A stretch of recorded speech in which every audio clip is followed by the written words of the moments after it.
The neighbors had heard argument before, but that morning was different. It wasn't the loudness, it was the coldness in her voice. A coldness that made the air feel heavier, as if the whole house was holding its breath. Inside, Mark sat quietly in his wheelchair, his hands resting on the armrests, his gaze lowered. He had once been strong, independent, and full of life, but after the accident, everything changed.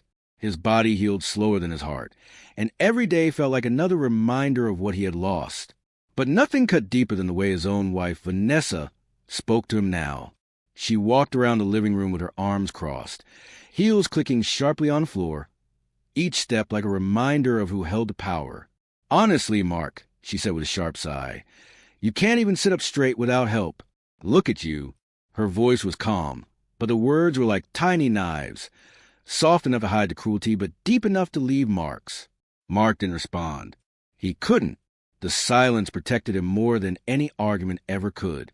He had learned that battles with Vanessa always ended the same way, with him feeling smaller than before. In the corner of the room, Anna, the maid, kept her eyes down as she dusted the shelves. She had seen things, moments that no one else knew about, the whispered insults, the times Vanessa rolled her eyes when Mark struggled, the way she talked as if he were a burden, not her husband.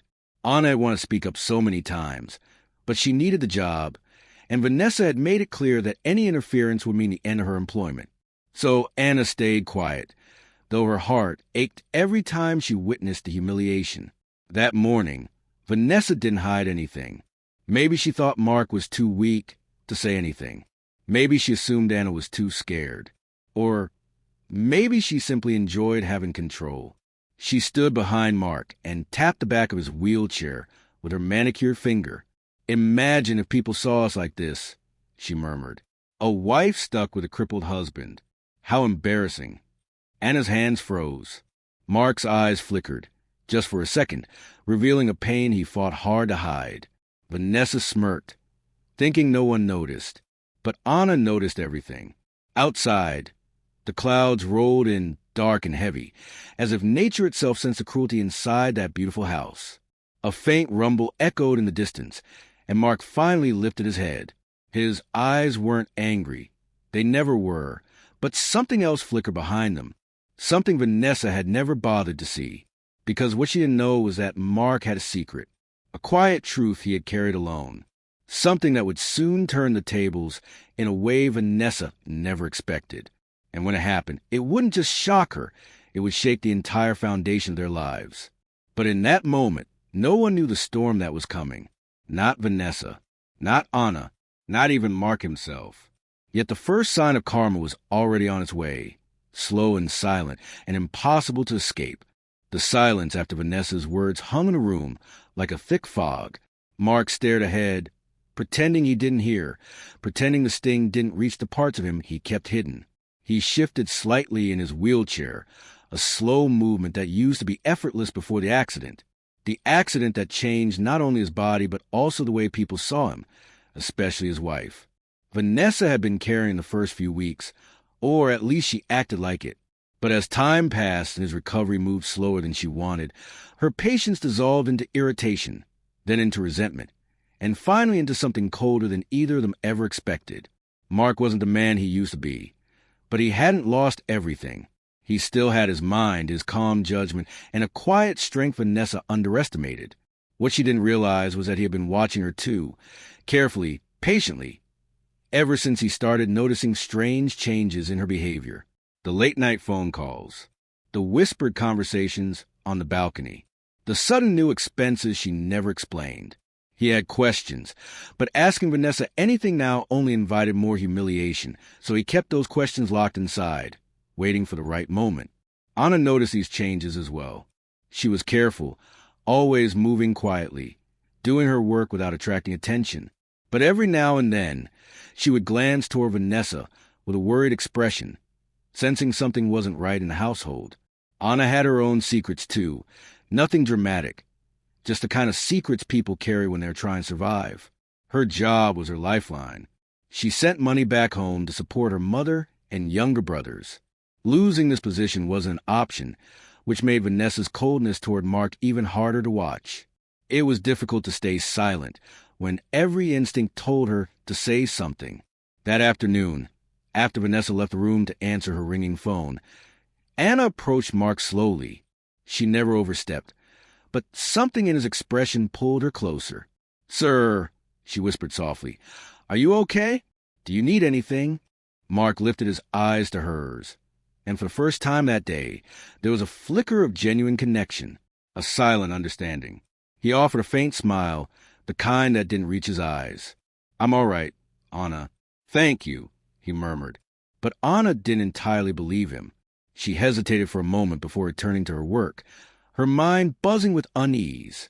She had heard Vanessa's voice of the walls earlier, sharp, demanding, almost desperate, speaking to someone Anna didn't recognize. The tone didn't sound like a simple conversation. It sounded like Vanessa was hiding something big, something that might explain why she had become so bitter, so distant, so cruel. Meanwhile, Mark kept thinking about the secret he carried, a piece of information he had planned to reveal at the right moment, something that could change everything. He didn't know whether it would fix what was broken or break what was left, but he knew he couldn't hold it much longer. The storm outside grew louder, thunder rolling across the sky, as if echoing the tension inside the house. Vanessa walked back into the room with a forced smile, pretending nothing had happened. But Mark saw the fear behind her eyes. Anna noticed it too.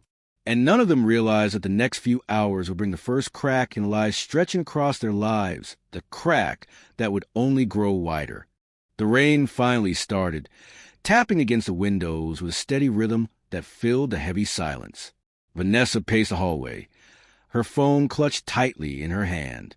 She kept glancing toward Mark as if making sure he couldn't hear her conversation, but her voice carried just enough for Anna to catch bits and pieces. Words like "deadline, not my problem," and "you won't suspect anything" drifted through the air, unsettling Anna even more. She couldn't make sense of the puzzle yet, but each piece hinted at a bigger, darker picture. Mark watched quietly from his wheelchair. He didn't need to hear every word. He already knew the tone. He had heard it before, late at night when Vanessa assumed he was asleep. At first, he had thought she was struggling with stress or loneliness, but the more he listened, the more he realized there was something deeper going on, something she was hiding. And now, with the tension growing, he could practically feel the truth pressing against the walls of their home. When Vanessa noticed him watching her, she forced a smile again, the kind that never softened her eyes. "Why don't you rest, Mark?" she said, walking toward him. "You look exhausted." Her voice was sweet, but the undertone of annoyance was impossible to miss. Mark didn't respond, choosing the safety of silence again. Vanessa moved behind him, adjusting the blanket on his lap, as if performing an act of kindness. But the pressure of her hands was too harsh, too rushed, too forced. Anna stood by the kitchen doorway, pretending to fold towels while observing them from a distance. She noticed how stiff Mark became when Vanessa touched him, and how quickly he relaxed when she stepped away. It wasn't fear, more like discomfort, the kind that builds slowly over time until it becomes impossible to ignore. Later that evening, Vanessa left the house again, saying she needed to meet a friend for dinner. It was the third time that week.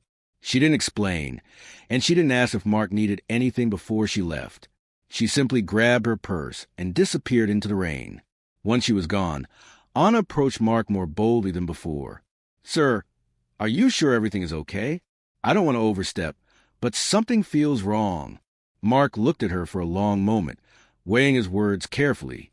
He trusted Anna more than anyone else in the house, but he also didn't want to drag her into something complicated. Still, he sensed that keeping quiet was no longer the safest option. "Anna," he said softly, "have you noticed anything unusual about Vanessa lately?" Anna hesitated, her hands tightening around the towel she was folding. "Yes," she admitted. "I didn't want to say anything, but she seems worried and angry and sometimes scared." Mark exhaled slowly. He feared the same. Vanessa's behavior wasn't driven by simple cruelty. It was fueled by something else, something urgent and unsafe. Anna stepped closer, lowering her voice. "Sir, is there something you haven't told her?"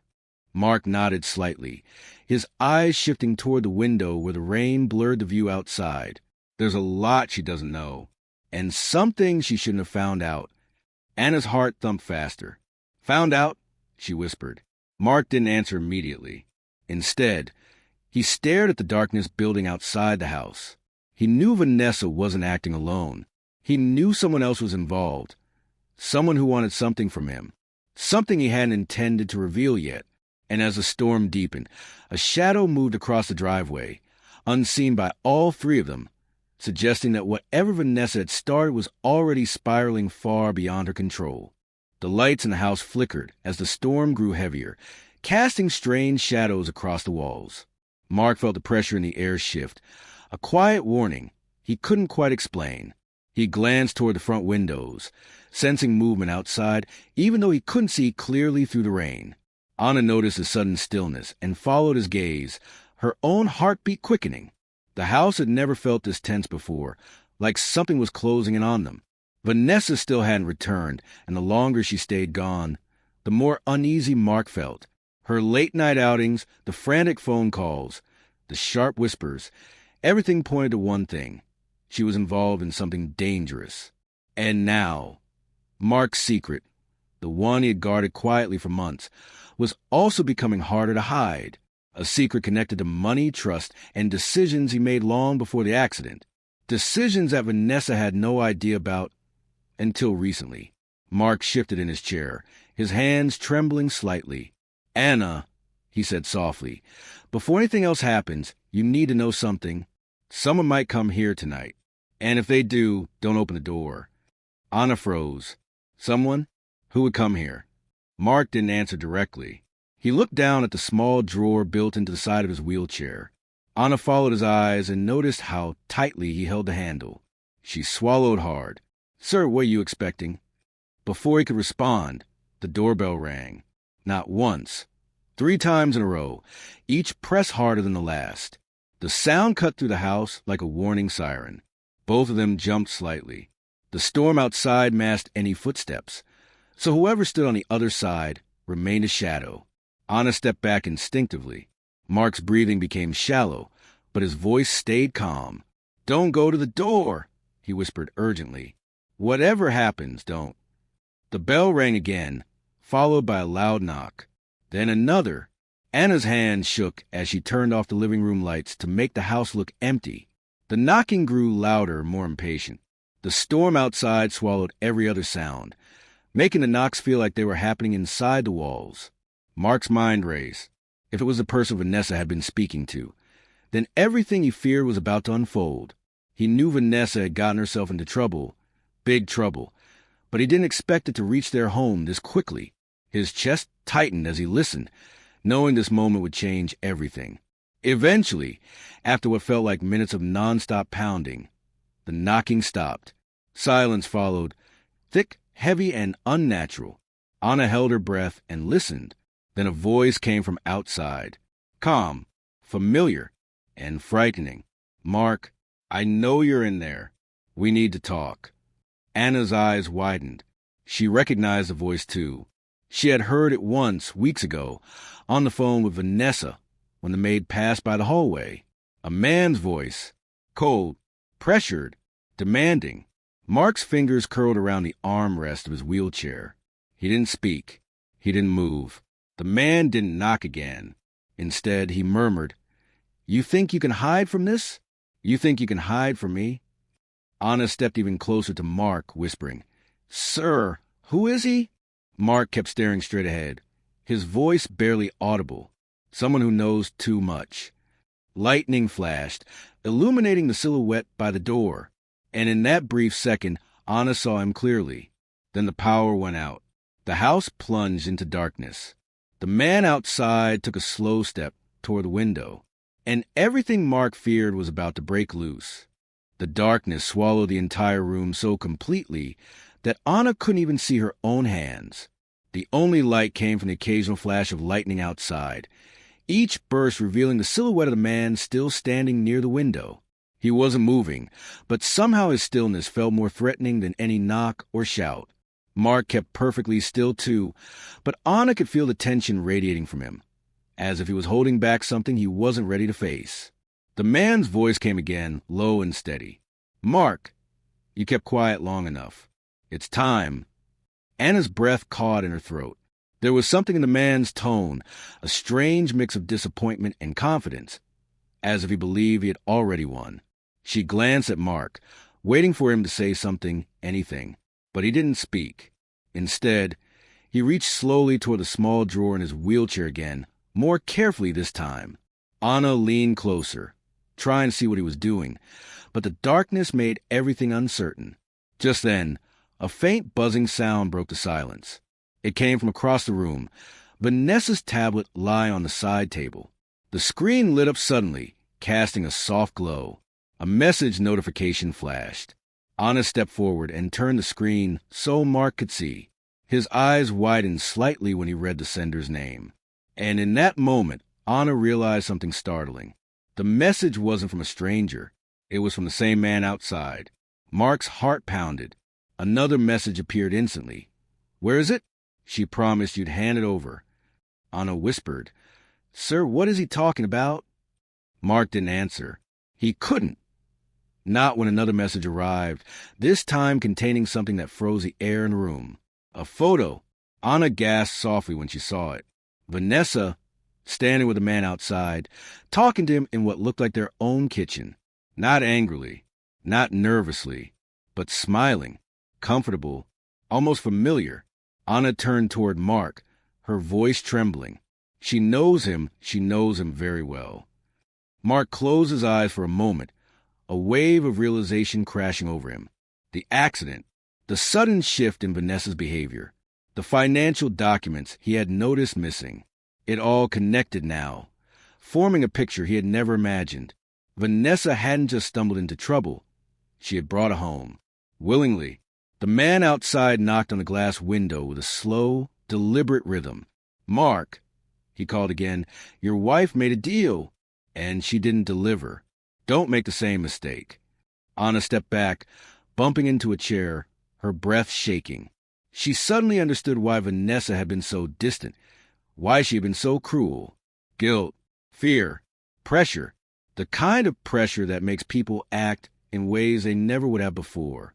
But before Anna could say anything, another sound broke the tension. A car door slamming shut outside, then hurried footsteps rushing up the driveway. Anna's heart leapt. "She's back," she whispered. Lightning illuminated the scene just long enough for them to see Vanessa running toward the door, drenched from rain. Her expression panicked. Not at Mark, not Anna, but the man waiting outside. And for the first time, Vanessa's voice trembled as she shouted through the storm. "Mark, don't let him in. Please, don't give him anything." The man outside stepped back only slightly, his expression darkening as he glanced between Mark and Vanessa. "I told you," he said calmly. "There's no running from this." Another flash of lightning. Another moment of blinding white. And then, just as the tension reached its peak, something unexpected happened. The front door handle began to turn from the inside. The door handle turned slowly, the metal clicking softly in the dark. Anna grabbed the back of Mark's wheelchair instinctively, as if holding on to him would somehow stop whatever was about to enter. Vanessa froze on the porch, her hair soaked, her eyes wide with panic. For the first time, she looked genuinely afraid. Not angry, not irritated, but terrified. The door creaked open. A small beam of light pierced the darkness, dim, shaky, and pointed straight at Mark's face. "Mark," a voice whispered. Anna let out a shaky breath. It wasn't the man outside. It was someone else entirely. A figure stepped inside quietly, closing the door behind him as the flashlight illuminated his face. Mark's eyes widened in shock. Anna gasped. Even Vanessa staggered back in disbelief. It was David, Mark's younger brother, the one who hadn't spoken to him in months. "David." Mark's voice cracked with confusion. David nodded, shutting the door fully. "I'm sorry I didn't call. I had to come in through the side. I saw that man outside. He's been following me." Vanessa's hand flew to her mouth. "You? He's following you." David didn't look at her. His gaze stayed on Mark. "You should have told me earlier. All of this started because of the documents you signed, didn't it? Anna looked between the brothers, completely lost. Mark's voice was quiet, but steady. The deal wasn't supposed to involve you. Or Vanessa. I try to protect everyone, but... David cut him off gently. But it didn't work. He wants the same thing from me that he wants from you. Outside, the man's shadow moved again, pacing calmly as if he knew exactly what was happening inside. Lightning flashed, and in that moment, the three inside could see the man more clearly, lean, confident, and completely unbothered by the storm. David stepped closer to Mark. Do you have it? The real copy. Mark nodded slowly and opened the drawer in his wheelchair. Anna held her breath as he pulled out a sealed envelope, thin but heavy with meaning. That's what he wants, Mark said quietly. The proof, the agreement, everything. Vanessa's voice shook as she stepped inside and shut the porch door. Mark, why didn't you tell me? Mark looked at her with a sad, tired expression. Every time I tried, you were already angry, already distant. And then I found out you met him. Vanessa's face fell. I didn't know who he really was. He told me he could fix everything after your accident. He said he would help us. I believed him. The man outside suddenly banged on the window. Loud, startling, final. Enough games, he yelled. Bring me the envelope or I come inside. David grabbed the envelope from Mark and moved toward the door. Stay behind me, he said. But just as he reached for the lock, something happened that none of them expected. The porch lights flickered back on, revealing two police officers stepping out of a patrol car, their flashlights aimed straight at the man in the rain. Vanessa gasped. Anna pressed a hand to her chest. Mark stared in disbelief. The man outside froze as one of the officers called out, We received an anonymous report about suspicious activity. Sir, step away from the house. The man didn't move. He just glared at the front door, his eyes burning with anger. David turned to Mark, whispering, You didn't call them? Mark shook his head. No, I thought you did. David shook his head, too. I didn't. All three of them turned toward Anna. Anna blinked, startled. Me? No, sir. I didn't call anyone. I don't even have the police number saved. Another bolt of lightning lit up the room, and for a split second, Mark saw something he hadn't noticed before. His landline phone screen glowing faintly. A call had been made automatically, remotely, and the last dialed number wasn't the police. It was a number labeled private access, emergency trigger. Mark stared at it in shock, because he realized something he had forgotten. After his accident and before Vanessa changed, he had installed a silent alert system tied to his medical file, meaning someone else, somewhere, had activated it. Someone who knew Mark was in danger, but Mark had told no one. The flashing lights outside washed the living room in blue and red, softening the panic that had held the house captive all night. The officers placed a man in handcuffs while he shouted threats and warnings, but no one inside paid attention to his voice anymore. It felt distant now, like a storm moving farther away. Mark let out a long breath as the tension slowly lifted from his shoulders. For the first time since the accident, he didn't feel completely helpless. Anna placed a comforting hand on the back of his wheelchair. You're safe now, sir, she whispered. Her voice, steady and warm, grounded him more than anything else. Vanessa leaned against the wall, exhausted and ashamed. Her mascara streaked down her cheeks from the rain and tears, and her hands shook as she tried to gather herself. Mark, I didn't mean for any of this to happen, she said quietly. I was scared, and I kept making it worse. Mark looked at her with a mix of hurt and sadness.